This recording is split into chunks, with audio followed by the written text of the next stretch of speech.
सच्चिदानन्दरूपाय विश्वोपत्यादिहेतवे तापत्रयविनाशाय श्रीकृष्णाय वयं नमः। पुष्टिमार्गीय सर्वज्ञ करुणारसपूरितः श्रेष्ठफलप्रदाता च तस्मै श्रीगुरुवे नमः। जय श्री कृष्ण। राधे राधे प्रियजनों, दास का प्रणाम स्वीकार करें। ये दास आपके लिए आज एक ऐसे वैष्णव की कथा लेकर आए हैं, ऐसे कथा वक्ता की कथा लेकर आए हैं जो स्वयं कथा वक्ता हैं, शास्त्रों में प्रखर और वेदों उपनिषदों में पूर्ण ज्ञाता, परंतु हमारे पूर्ण पुरुषोत्तम जगत गुरु श्रीमद् वल्लभाचार्य जी के सन्मुख कुछ नहीं। अरे आप श्री तो पूर्ण पुरुषोत्तम हैं। श्री वल्लभाचार्य जी के ऐसे ऐसे वैष्णव भक्त हैं कि जिनकी कथा हम आपसे जहाँ तक कहें वहाँ तक कम है। इन सबसे पहले ये दास आपसे विनती करना चाहेगा कि यदि आप हमारे सत्संग को सुन रहे हैं तो कमेंट बॉक्स में सिर्फ एक राधे राधे। ये दास आपसे एक ही अभिलाषा रखता है, कमेंट बॉक्स में राधे राधे अवश्य लिख दीजिए, क्योंकि हम आपको अपने साथ, आपकी इच्छा हो या ना हो, हम आपको अपने साथ परम धाम को ले जाना चाहते हैं। कहाँ? गौलोक धाम में, जहाँ सदा निरंतर श्री हरि श्री कृष्ण भगवान के चरणों में पड़े रहेंगे, श्री राधा रानी का मुखारविंद निहारा करेंगे, उनके दर्शन करा करेंगे। ये एक दास की अभिलाषा है कि आप और हम वहाँ नित्य प्रति उनको नई नई सामग्री भोग में धरें, नए नए आभूषण वस्त्र धराएं, उनका श्रृंगार करें। सोचिए, यहाँ तो हम एक इस तन को पवित्र करने के लिए, परंतु इस तन के अलावा इस मन, इस आत्मा से भी हम उन्हें भजना चाहते हैं। तो आपको अपने साथ ले जाने के लिए एक बार राधे राधे का नारा अवश्य लगाइएगा। तो बोलिए जय जय श्री राधे। आज की जो कथा है वो जगदानंद सारस्वत ब्राह्मण, जो कि थानेश्वर की कथा है। ये जगदानंद सरस्वती तीर के ऊपर कथा कहा करते थे। एक समय श्री महाप्रभु जी थानेश्वर पधारे। जहाँ जगदानंद कथा कहते थे वहाँ उनके पास आप विराजे।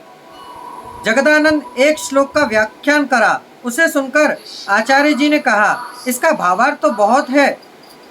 जगदानंद ने कहा,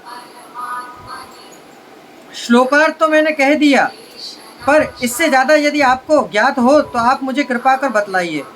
श्री महाप्रभु जी ने कहा कि आप व्यास आसन पर बैठे हो, जिससे हमसे आपका अपमान ना हो, अतिक्रम ना हो, इसलिए ये सुनते ही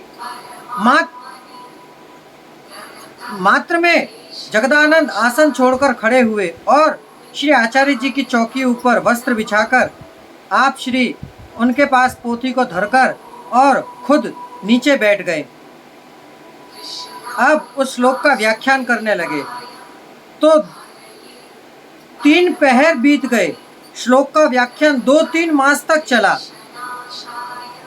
इतना है, 2-3 मास तक चला, इतना है। लेकिन श्री वल्लभाचार्य जी जगदानंद से आज्ञा कर रहे हैं कि तुम अब भूखे हुए हो, जिससे उठो। जगदानंद ने कहा, आप तो ईश्वर हो, जहाँ तक चाहो वहाँ तक भावार्थ कहो। फिर महाप्रभु जी ने पोथी बांधी। जगदानंद ने साष्टांग दंडवत प्रणाम किया। महाराज, आप तो साक्षात पूर्ण पुरुषोत्तम हो, मेरे घर को पावन करो। श्री महाप्रभु जी ने कहा, आप तो अन्य मार्गी हो, मैं आपके घर किस प्रकार पधारूं? जगदानंद ने विनती करी कि यदि आप नहीं पधार सकते प्रभु, तो मुझे आप अपनी शरण में लीजिए। तब आपने जगदानंद को श्री सरस्वती जी नदी में स्नान करने की आज्ञा दी। जगदानंद स्नान करके आए, फिर नाम मंत्र दिया, फिर आप उस जगदानंद के वहाँ पधारे। जगदानंद श्री ठाकुर जी की सेवा मर्यादा रीत से करता था, जिससे श्री ठाकुर जी को तुलसी दल में पधराता और उसके ऊपर हमेशा एक जल की लोटी फैलाया करता। श्री महाप्रभु जी ने ठाकुर जी को तुलसी दल में से बाहर निकाला, पंचामृत स्नान कराया और उनकी सेवा अलग पधराई, शृंगार करा, राजभोग धरा। उसके बाद सेवा की विधि सिखाकर कहा कि अब से तुम इसी प्रकार सेवा करना। जगदानंद बहुत प्रसन्न हुए और ठाकुर जी की सेवा बहुत सुंदर रीत से करने लगे। देखिए, मर्यादा रीत से आप यदि प्रभु को भजोगे तो प्रभु आपको सहानुभूति नहीं कराएंगे, परंतु पुष्टि रीत से यदि आप प्रभु को भजोगे तो प्रभु आपको कलिकाल के अंदर भी सहानुभूति कराएंगे और कराएंगे, ये गारंटी है। श्री महाप्रभु जी के सेवक ऐसे परम कृपा पात्र भगवती वैष्णव थे, इनकी कथा कहाँ तक कहें। प्रभु प्रसन्न होकर प्रभु में हो जाए और प्रभु की लीलाओं का निहालने लगे, तब प्रभु जो सहानुभूति कराते हैं वह मर्यादा मार्ग में भी नहीं है। शुद्ध प्रेम का उद्भव यदि करना हो तो पुष्टि प्रेम में। श्री महाप्रभु जी तो प्रेम के मार्ग की सेवा बताई है, जिससे जल्दी से ठाकुर जी प्रसन्न भी हो जाते हैं और सहानुभाव भी जनाते हैं।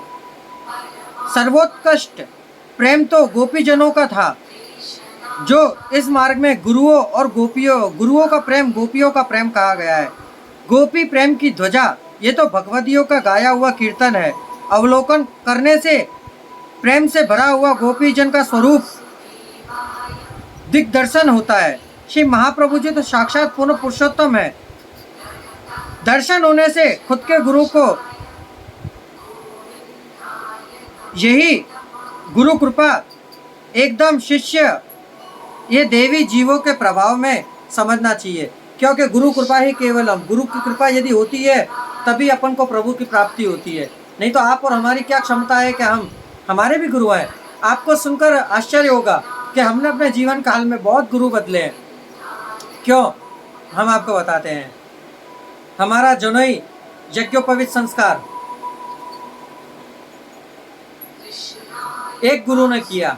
हम जिनसे धर्म ग्रंथ की शिक्षा ले रहे हैं वह गुरु अलग। हमारे मन में जब संशय उठता है, हम वो संशय यदि किसी से पूछते हैं गुरु से, वह गुरु अलग।